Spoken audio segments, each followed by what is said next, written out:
श्री चन्नीलाल साहू। कराएंगे, आप चिंता मत कीजिए। सभापति महोदय, आज जो बिल आदरणीय जनजाति कल्याण मंत्री जी के द्वारा लाया गया है, जो संशोधन, मैं उस संशोधन के पक्ष में बोलने के लिए खड़ा हुआ हूं। माननीय सभापति महोदय, इस सदन में एक पुनीत कार्य आज होने जा रहा है। श्रद्धेय प्रधानमंत्री नरेंद्र मोदी जी एवं जनजाति कल्याण मंत्री अर्जुन मुंडा जी एवं श्रीमती रेणुका सिंह जी के द्वारा उन पीड़ित समस्त जनजातियों की ओर से मैं कृतज्ञता प्रकट करना चाहता हूं। उसमें से एक है सांवरा अर्थात सबर जनजाति। त्रेता युग में रामायण काल में माता सबरी के वंशज है, जिनकी अगाध श्रद्धा भक्ति से प्रभु श्री राम छत्तीसगढ़ आए, उनके जूठे बेर ग्रहण किए।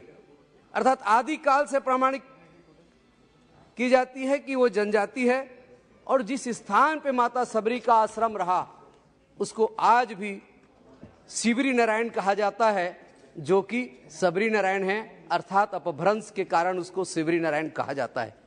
उसी प्रकार से इसमें अपभ्रंश हुआ, और अपभ्रंश के कारण 20-25 साल इनको एक प्रकार से परेशानी झेलनी पड़ी है।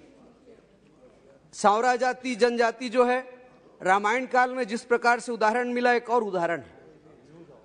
बाली और सुग्रीव का जब युद्ध हुआ, उस युद्ध में प्रभु श्री राम बाली का वध किए तीर से। उसी समय बाली ने प्रभु श्री राम को श्राप दिए कि युद्ध में बिना सूचना के आप मेरे ऊपर तीर चलाए, अगले जन्म में आपके ऊपर भी बिना सूचना के तीर चलेगा। उसे प्रभु श्री राम ने ग्रहण किए, और द्वापर युग में महाभारत काल में वो कृष्ण के अवतार में आए। और महाभारत युद्ध के बाद भगवान श्री कृष्ण जो है वन में एकांत में निवास कर रहे थे, उसी समय जिस वनवासी ने उनके ऊपर मृगा होने के भ्रम में तीर चलाया, वह जरा नाम के आदिवासी भी सबर जाति के रहे। और जब भगवान श्री कृष्ण का देह त्यागे और उनके देह दाह संस्कार किया गया और अवशेष बचा, उस अवशेष को नदी में बहाया गया।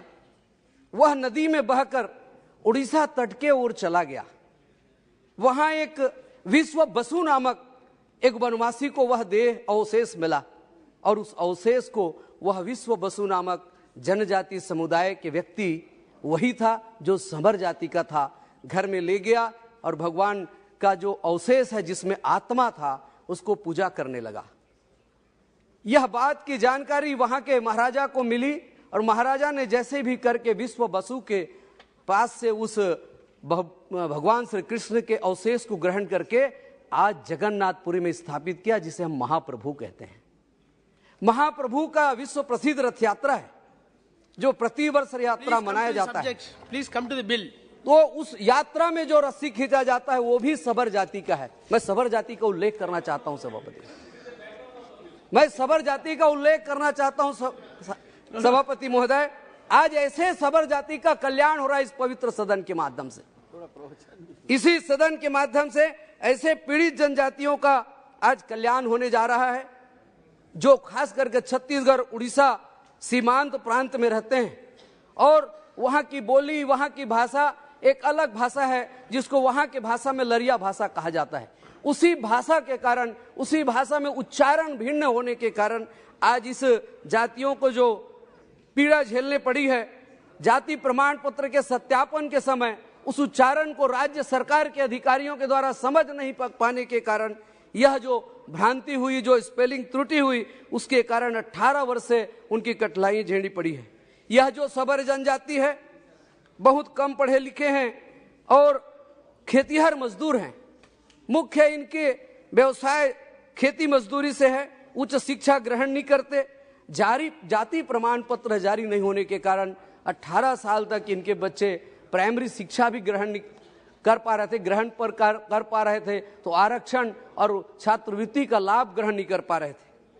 आज इस सदन के माध्यम से माननीय प्रधानमंत्री जी के नेतृत्व में, माननीय जनजाति कल्याण मंत्री जी के नेतृत्व में जिस प्रकार से 2013-14 के अनुपात में जो 211 करोड़ रुपया प्री छात्रवृत्ति था, प्री मैट्रिक छात्रवृत्ति, उसको बढ़ा करके दुगुना करके 419 करोड़ किया गया है। आज ऐसे छात्रवृत्ति के कारण ये जनजाति लाभान्वित होंगे, इनके जो बच्चे हैं वो पढ़ पाएंगे। ऐसे पुनीत अवसर पे, ऐसे समय पे जो आज हम निरंतर प्रधानमंत्री नरेंद्र मोदी जी के नेतृत्व में जिस प्रकार से जनजातीय समाज को आगे बढ़ाने के लिए कार्य किया जा रहा है, आज हम सहभागी हुए हैं। मैं पुनः एक बार सदैव प्रधानमंत्री जी, आदरणीय हमारे जनजाति कल्याण मंत्री जी अर्जुन मुंडा जी, आदरणीय राज्य मंत्री रेणुका सिंह जी को बधाई देना चाहता हूं कि उन 12 जनजाति जो लगभग 20 वर्षों से जो ये कठिनाई झेले हैं, उनको आज न्याय मिला है। और जो माननीय सदस्य जो ने कहा कि एक ऐसे जनजाति है सभापति महोदय जो कमार जनजाति है, जिसको विशेष पिछड़ी जनजाति की दर्जा प्राप्त है, और वो माननीय पूर्व प्रधानमंत्री जी के गोद वाला क्षेत्र है गरियाबंद जिला में। ऐसे कमार जनजातियों के लिए, उनके जीविका के लिए बांस से वो कलाकार हैं, बांस के कलाकारी करके आजीविका चलाते हैं। ऐसे अति पिछड़ी जनजाति कमार जनजातियों के लिए भी आजीविका का ऐसे कोई उपाय किया जाए जिससे वो जनजाति को लाभ मिले। आप मौका दिए सभापति महोदय, आपको बहुत बहुत धन्यवाद, बहुत बहुत आभार। श्री अधीर रंजन चौधरी।